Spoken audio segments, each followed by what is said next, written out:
Thank you, Madam Speaker. I rise today in strong support of the No Taxpayer Funding for Abortion Act, and I thank the gentleman from New Jersey, my dear friend, Mr. Chris Smith, for his unflinching leadership on this issue.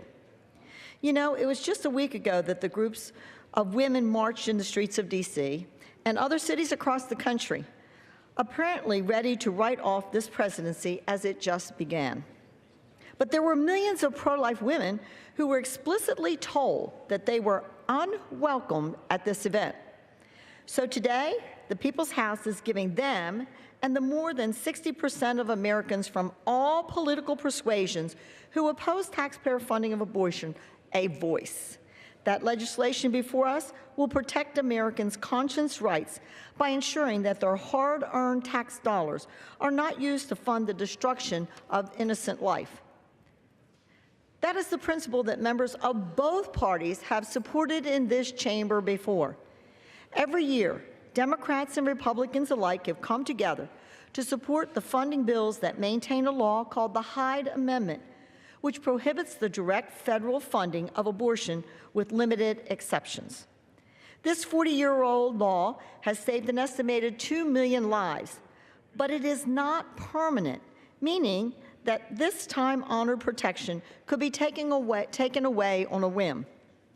What's more, the law, in its current form, has clear loopholes.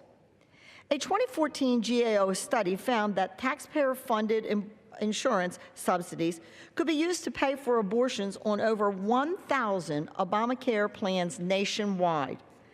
That is why, today, we have the opportunity to make this life-affirming law permanent and government-wide. As a mother and a grandmother and a nurse for more than 40 years, this measure is especially meaningful to me. During my years in the healthcare industry, I saw the joy in young parents' eyes when they met their newborn for the very first time. I held the hands of grieving spouses and children as they said goodbye to their loved ones. And sadly, I witnessed a young woman lose her life due to the effects of a botched abortion. These experiences informed my view that all life is a precious gift from God. I pray that in time this truth will be reflected in our nation's laws. But until then, can't we at least do this much? I urge a yes vote on the No Taxpayer Funding for Abortion Act, and I reserve the balance of my time.